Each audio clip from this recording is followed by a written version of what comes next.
Welcome to the ADHD Women's Wellbeing Podcast.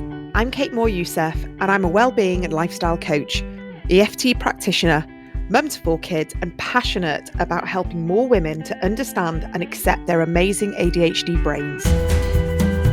After speaking to many women just like me and probably you, I know there is a need for more health and lifestyle support for women newly diagnosed with ADHD. In these conversations, you'll learn from insightful guests, hear new findings and discover powerful perspectives and lifestyle tools to enable you to live your most fulfilled, calm and purposeful life wherever you are on your ADHD journey. Here's today's episode. Today we are talking about emotional eating. We're talking about disordered eating alongside neurodivergence. And I'm really delighted to welcome in Marcelle Rose. And Marcelle specialises in helping women beat binge eating, bulimia, emotional eating, restrictive eating patterns so they can heal their relationship with food and their body and reclaim their life. Marcelle is a BANT registered nutritionist and coach with specialist training in eating disorders and behaviour change. And Marcelle consults with clients nationwide and worldwide and also supports women in her free Facebook community, the Food Freedom Collective. And Marcelle has also just had a book published and it's called The Binge Freedom Method, 4 Pillars to Beating Emotional Eating for Good, which was published in January. So Marcelle, welcome to the podcast. I'm really delighted to have you here. Thank you. Thanks for having me. I think this conversation is always really helpful for people because we are only just maybe gaining an understanding and a perspective on how our neurodivergence may have shown up throughout our lives. And there may be lots of dots we're connecting, but sometimes we don't even know about certain dots. And a lot of that could be around food, emotional eating, disordered eating, restrictive eating. And we may not have even understood that could have been part of our neurodivergence, ADHD, autism, however you want to look at it. So I wondered maybe you could shed a little bit of light on that because I know you work with a lot of neurodivergent people, women, and perhaps you can explain to people why you think it might be more prevalent in the neurodivergent community. Yeah, sure. So I work with a lot of women, particularly, mainly women, who are struggling with binge eating and bulimia particularly. And what I've found is that more and more women are either being diagnosed later in life with ADHD and then finding this connection or realizing that there might be something else playing a role in their eating behaviors. And there's many things that this can show up as when we're working together, particularly around chaotic eating behaviors, finding it very difficult to just do basic planning or preparing of food, but also the impulsivity side of things. There's so many different sort of areas that this can impact. And of course, they can be blaming themselves for just feeling like, why am I failing at this? What is wrong with me? There's some really good, reasons that are playing part of this whole very complex picture. If we take binge eating, for example, it's very complex. And I think there's not enough spoken about. There's a lot of stigma around binge eating, for example, and all eating disorders. And but specifically with binge eating, there's a lot of stigma and a lot of misconceptions surrounding it, that often people are just lazy or greedy. And they bring that internalized stigma with them into the sessions initially. And it really affects self-worth. It affects all areas of, confidence and how they feel about themselves. Yeah, because I guess shame is like pervasive, isn't it? And so if there's shame around that and shame about their behavior and what maybe they feel like they can't control or can't stop or is there as sort of like a hidden secret, it can, cause all sorts of issues throughout, life, parenting, career, relationships. And in the biog, I think you said you help women find freedom because when you are in that situation of being shackled by emotional eating, binge eating, disordered eating, eating disorders, however you want to sort of coin it, and we'll get there because I'd like to break that down, it does feel like you are in this prison and you can't get out of it because you don't understand.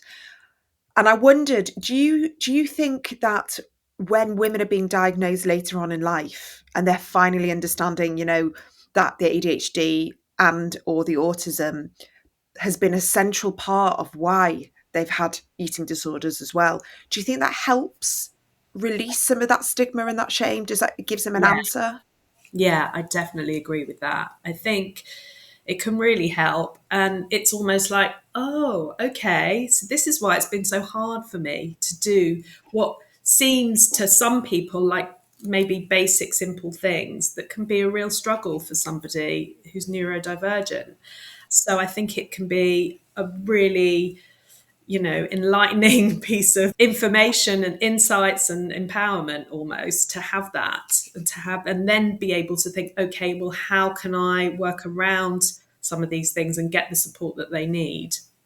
Yeah, I think it's definitely a key that unlocks perhaps a door that has just been closed and we never knew why it was closed, but we always knew there was something else going on, but we never had those answers. We never understood why our brain worked the way we do, and the neurochemicals and neurobiology and dopamine, like all these things which help explain.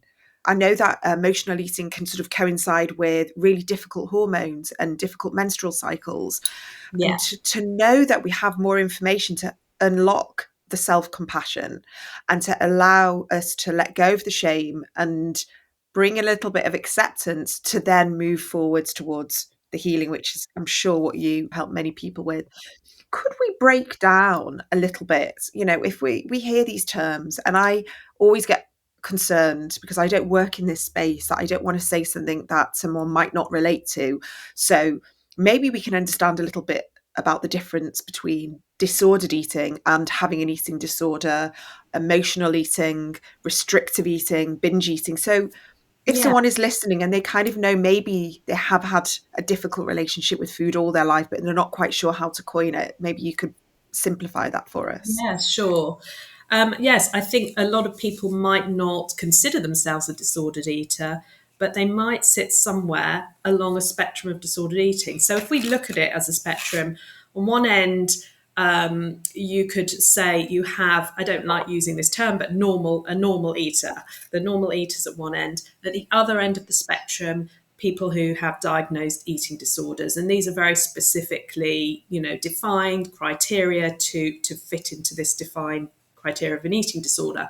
But along the spectrum in between, there are many different behaviours and severity and symptoms and signs and symptoms that people are sort of showing and displaying as a disordered eater. So that could mean, for example, there might be binge eating episodes, and I can talk a little bit more around what a binge eating episode is. So there's a lot of misconceptions, as I said, around binge eating. So binge eating episode is usually around eating a large amount of food in a short space of time, eating extremely quickly, having a great deal of shame following that, and feeling very distressed following a binge eating episode.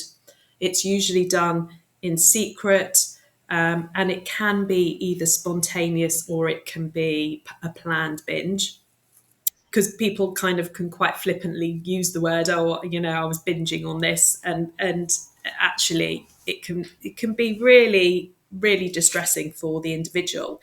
So somebody might binge eat some of the time, may not quite meet the criteria of binge eating disorder, which is a diagnosed eating disorder, but yet still feel all the distress and have experienced all the symptoms of it.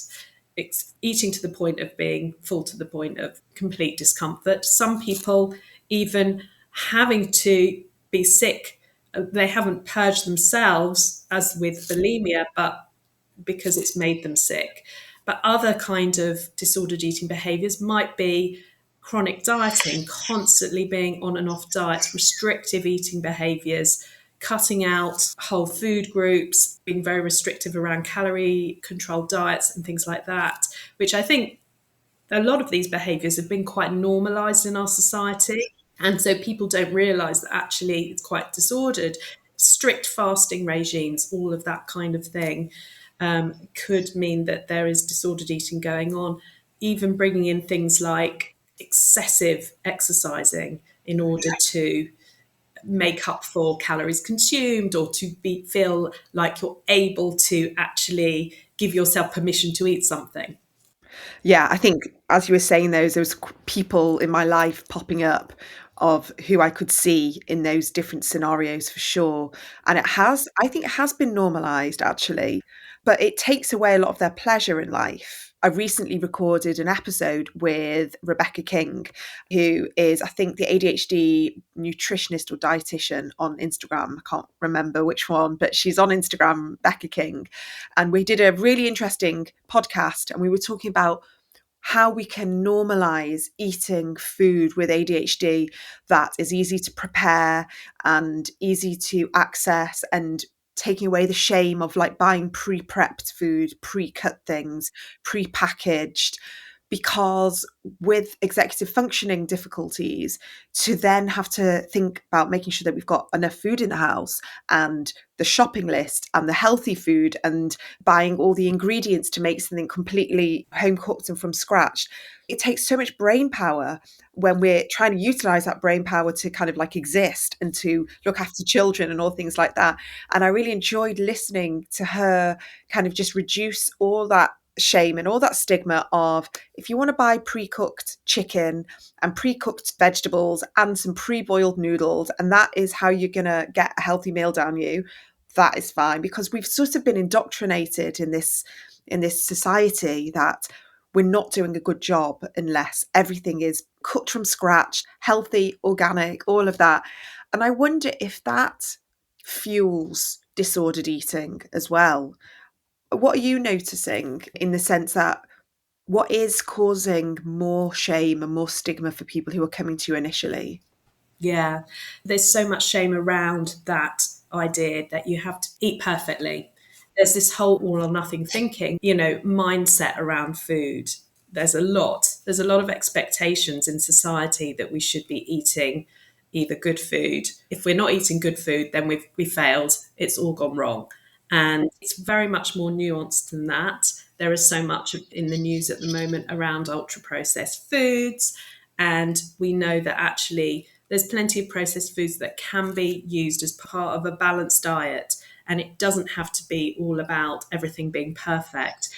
And I'm very much in the approach of what can we add into the diet rather than stripping things out. Because if you're focusing on restriction and stripping out, you're much more likely to feel like you've failed, things have gone wrong. If you're in that all or nothing thinking, that black and white thinking around food, then you're much more likely to cause a kind of, oh, well, I've blown it, so I might as well just carry on.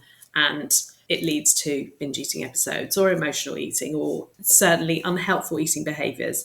Whereas if we can just actually remove that shame and think, what can we add in that's easy? How can we make it easy? And there's plenty of ways that we can use foods that have been packaged or, partially prepared, such as like frozen foods are brilliant often because they actually contain more nutrients than the fresh foods that have been sitting on shelves in our supermarkets for a long time, exposed to the light. You lose the nutrients in that. So, can we use things like tinned beans are brilliant. If we're going to put a soup together, how can we think, what can we add into that soup?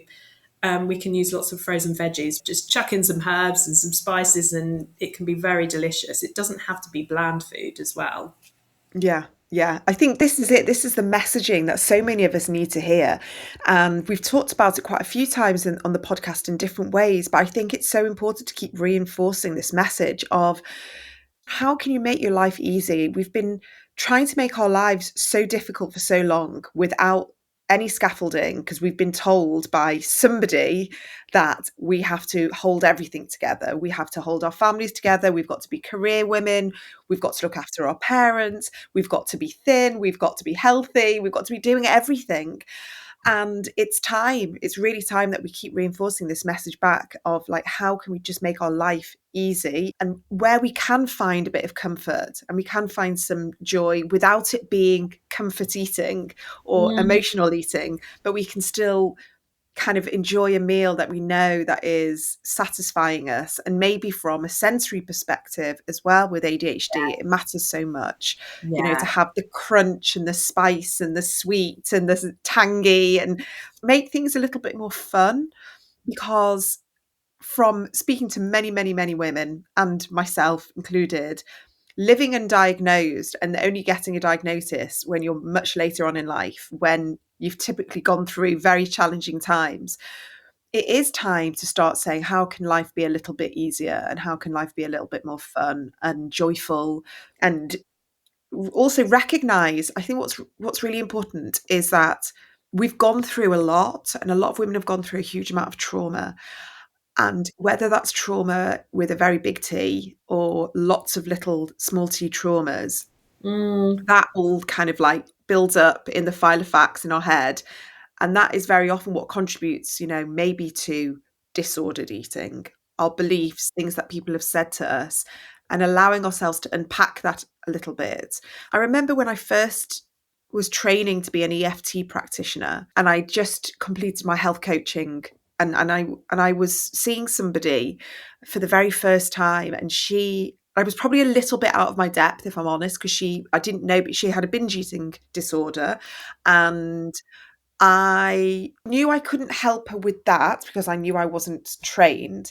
But what I did try and help her with using tapping was trying to let go of a lot of things that had happened in her past, and a lot of difficult mm, beliefs and trauma that she'd gone through, and trying to sort of release it and lessen it.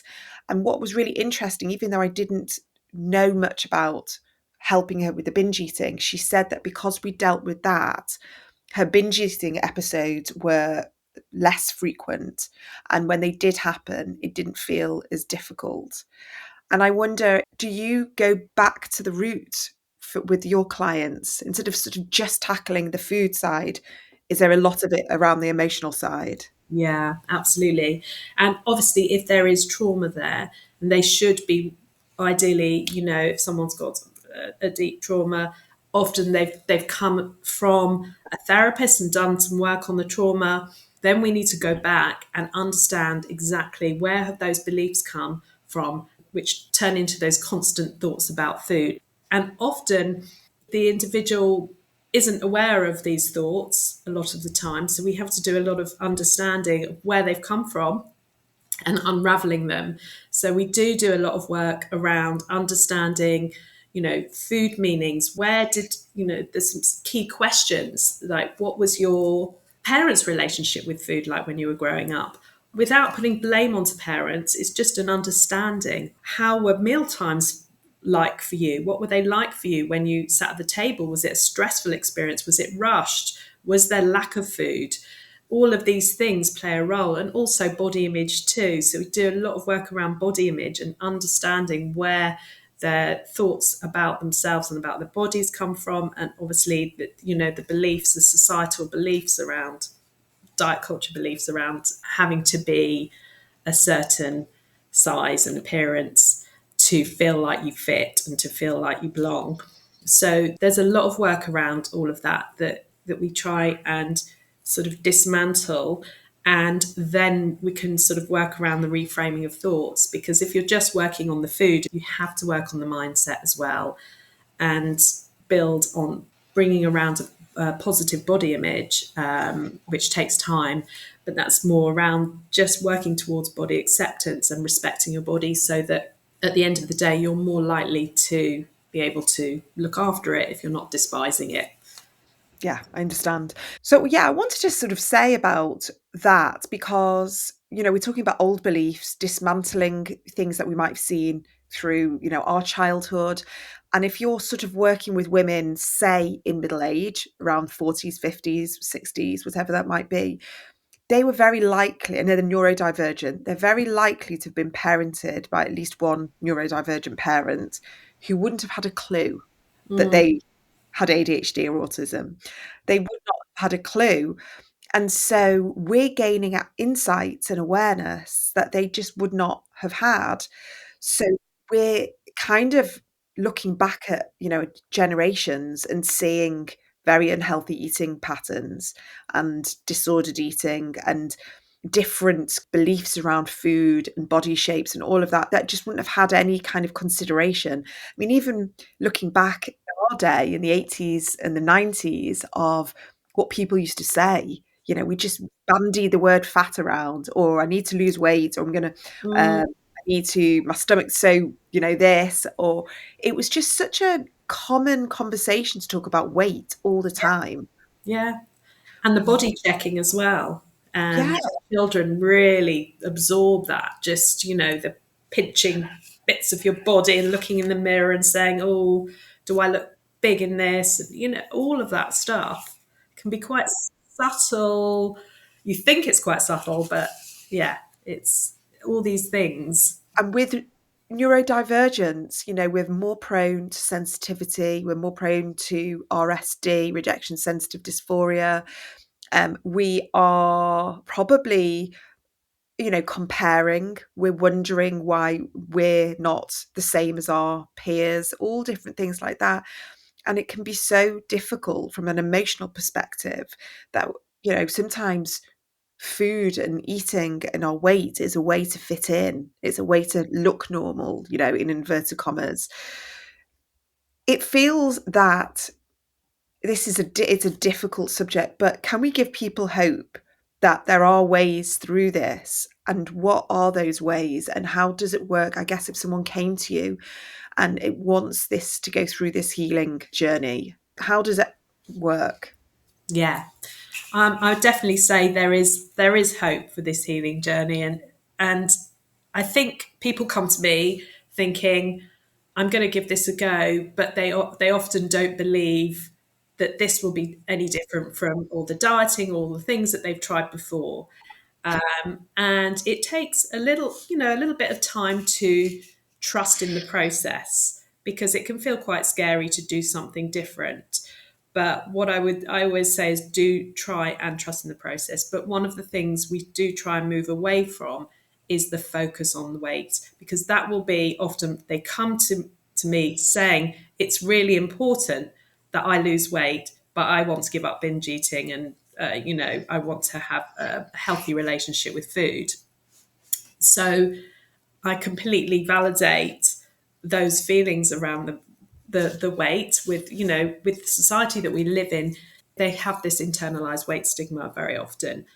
But what I say is we're just going to shift our focus away to starting to learn how we can feel within our body. And that's something that's very hard for people often with ADHD because of the interoception and impaired interoception. So we have to start really trying to focus our attention and understanding how, in terms of we work on appetite, for example, how do we know when we're starting to feel hungry? How do we know when we're beginning to feel satisfied?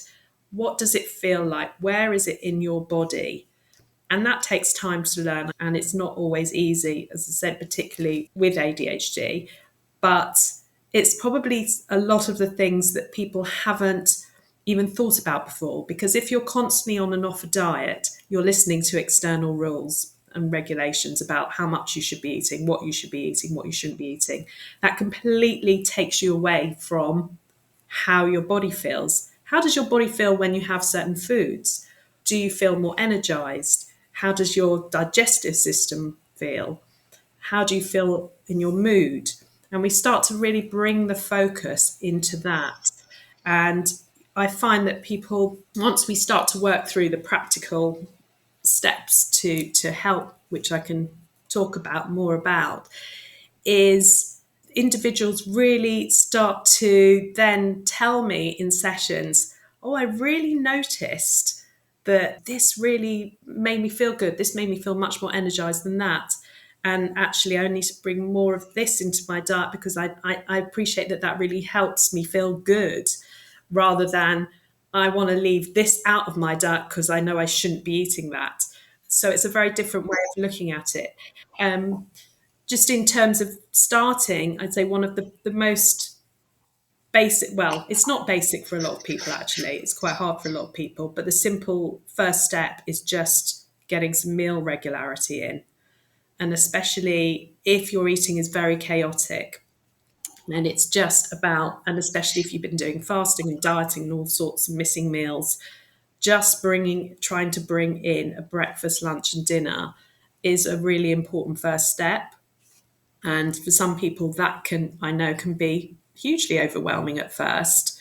And so sometimes that's just the first thing we start working on. What can we, work on one meal that we can bring in, not even worrying about what's in it at the moment. Let's just bring in a meal and see if you can notice the change to your energy and how satisfied you're feeling throughout the day.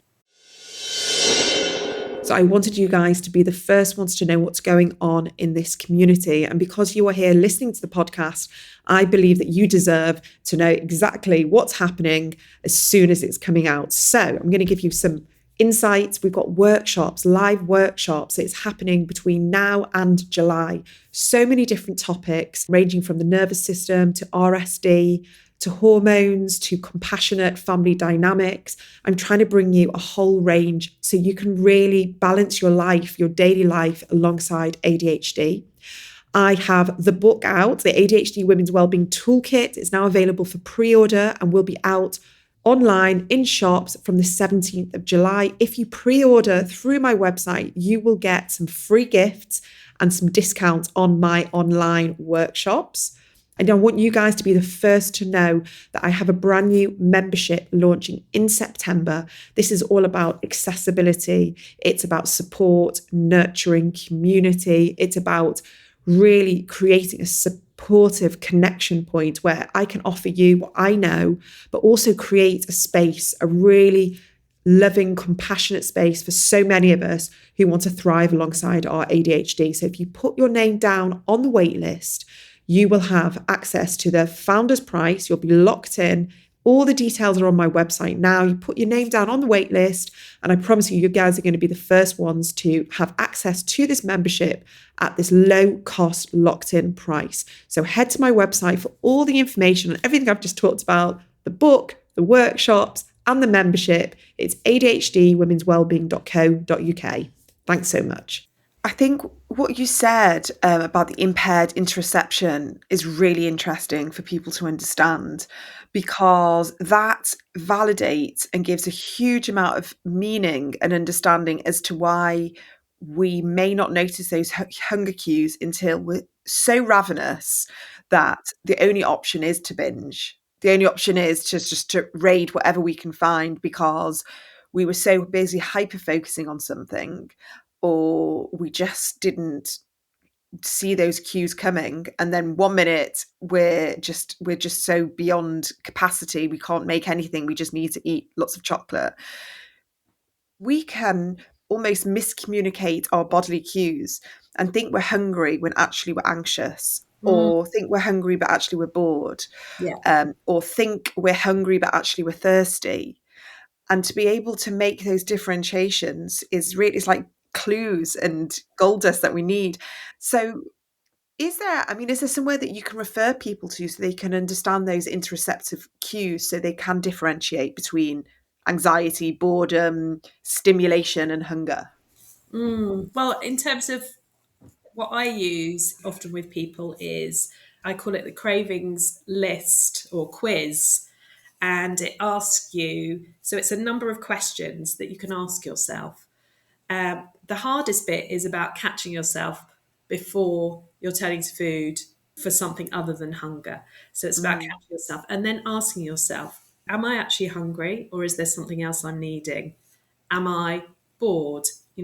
Have I just come on my period? Am I stressed? Am I anxious? Am I tired? And tiredness is another thing that affects, people with ADHD might not be able to identify necessarily if they're feeling tired and think it might be hunger, or get that sort of signal confused. But also emotional signals Yeah, what is the emotion? So we start by starting to just be able to pause and ask yourself, what is going on for me right now? And also then try and identify, where does it feel in the body again, rather than, because when you can start to think, okay, I think that I might be feeling this, and I think I'm feeling it here, and this is how it feels for me to feel like this, then you can start to build almost like your understanding around yourself and your awareness, and Yeah. that can really help. Yeah. There's also, especially if we're speaking to girls and women that are menstrual cycles, especially, with ADHD, that we have really big highs and lows. And when we are due our period, we could be really struggling mentally, emotionally, but like you say, fatigue, energy, and to allow ourselves to have those starchy, carby, stodgy things that we're craving, and to have that intuitiveness to be like, you know what, my body is craving this big jacket potato right now. And Yeah. maybe I wouldn't have it, in 2 weeks' time, but right now I'm gonna just enjoy and embrace the fact that my body needs these carbs. And to be able to have that awareness and to be okay with it, because every day can't look the same with women and hormones and energy levels and sleep. And I know you said about routine. I think that's really good to have the breakfast, lunch, and dinner. But those breakfast, lunches, and dinners could look different, couldn't they? Yes, absolutely. And yeah, and what you're saying, just to know that, for example, before your period, your drop in hormones brings around a drop in serotonin, which is, we know as the kind of happy hormone. And one of the things that raises serotonin is the sort of carbohydrate foods. So that's why we're more likely to be craving it. You talked about when you have poor quality sleep, it really affects your appetite hormones. So your satiety hormones go down and your hunger hormones go up, and you're much more likely to crave foods. And of course, you're much more likely to crave perhaps the less helpful foods. So you're going to go for those less helpful foods, and you're going to be more hungry, and you're going to have less energy to want to look after yourself and prepare such a good meal. So it's thinking of ways in which you've got stuff there, some food there that's easy to prepare, easy to just throw together and think, okay, I know that I've had a bad night's sleep. I know that I'm more likely to perhaps binge or eat foods that aren't going to be so helpful for me. This is what I'm going to just have right now that's simple and easy to put together. And I've got a backup plan that can be I helpful. like that. I really like that because it's taking away that sting, that blame, the judgment, which can be so toxic to live with when you constantly Mm. have this sort of narrative in your head of someone constantly judging and criticizing you and going, there you go again, look, you can't do this and you don't do that. If we can just say, you know what, that self-compassion of, yeah, you've had a bad night and there's a chance you probably are going to need some sugar in the afternoon. How can we maybe do that in a less kind of processed way? But you can, dark chocolate or, something like that. But just allowing yourself to have some of those comforts without it being so shameful. What would you say to someone who's listening right now and they have struggled with, whether they want to call it emotional eating, disordered eating, they've just recognized there's been a pattern throughout their life, while now they're also understanding, their ADHD, and they're getting lots of epiphanies and eye openings, and they're ready to start now that they've got this understanding of neurodivergence. Where would someone start? And also, if maybe they can't afford to see someone one on one, but they need some help. Yeah, I mean, that's really why I wrote my book, because I just felt like, because I work one to one with people, and when I work with people, it's usually for a minimum of 6 months to really work on all the different areas. So I appreciate that that's not accessible for most people. So I wanted to write the book to enable people to work through it's, in a practical step by step way that's not overwhelming, so that they can work on the different areas. And there's the four key pillars to work on. And, you know, what I would say is I do have a free Facebook group that people can join, and I want people to be able to work through the book and be able to ask questions in there and feel like they've got that support, so that they're not on their own with that as they work through. But I'd say in terms of steps, you know, I mentioned meal regularity. That would probably be one of the first things to try and start working on. And then the next step would be perhaps starting to really tune into, as much as you can, where you are using the hunger scale. I've got a free one that I give away as part of my toolkit, and with some key steps to try and start to identify, okay, have the awareness, grow the awareness, start writing things down if you can, and just, you know, if you have a, you know, a light bulb moment about something, oh, I noticed that that was why perhaps today I was really hungry and really craving.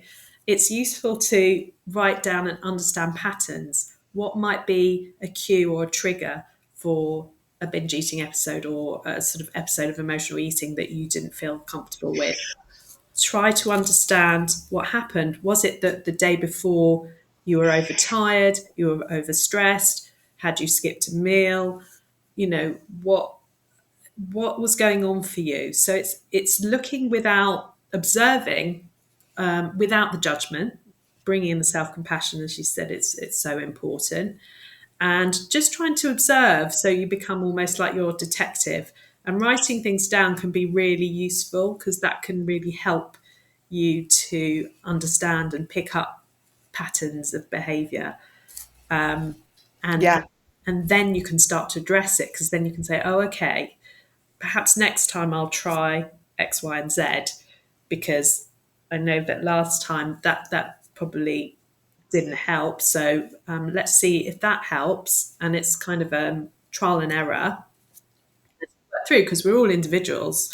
So what works for one person might not necessarily work for the next, but it's about learning your body, reconnecting with it. Yeah, 100%. I love the idea of like writing down those triggers, because we might not, and especially with ADHD and our memory and working memory and piecing things together, sometimes we have to have written it down to say, oh, okay, so I stayed late that night and worked, or I scrolled on social media and didn't sleep properly. And all these little things that we might not even connect with. But then, like you say, we see that those patterns and kind of say, right, when I go to bed later and I'm on my phone, the next day's more of a write-off. Or when I'm around that person, that might be, you know, a family member or something, you know, that you find a bit jarring or triggering about them, you might notice that your self-esteem or your confidence takes a bit of a knocking, and that kind of like then has a, you know, a trickle effect down. Yeah. Just remind people what the name of your book is, so people are listening and kind of think, yeah, I really fancy reading this. Thank you. Yeah, so it's called the Binge Freedom Method. And it's essentially a 4-pillar plan: nourish, balance, think, and feel. You go through to work through the book. Brilliant. And that's available, I presume, online, books, all Yeah, on, it's yeah. Amazon, Waterstones, yeah, worldwide online availability. Brilliant. Yeah. Okay, I'll make sure that's in the show notes. I think this conversation's been really helpful, because even just bringing a bit more awareness and just talking about it and normalizing these conversations, to be able to say, actually, something that I may have kept secret or may not have talked about to anyone, other people are going through this as well, and I'm not on my own. And there's a lot of people, you know, I know, that have difficult relationships with food. So the more we talk about it, I hopefully will help more people seek help and support. So thank you for what you do, Marcelle. It's been really interesting talking to you. Just remind me what your website is as well, if people are listening and just want to log Yeah. on quickly. So it's marcellerosenutrition.co.uk. So Great. Thanks, Marcelle. If today's episode has been helpful for you and you're looking for even further support, my brand new book, The ADHD Women's Wellbeing Toolkit, is now available to order from anywhere you get your books from. I really hope this book is going to be the ultimate resource for anyone who loves this podcast and wants a deeper dive into all these kinds of conversations. If you head to my website, adhdwomenswellbeing.co.uk, you'll find all the information on the book there, which is going to be out on the 17th of July. Thank you so much.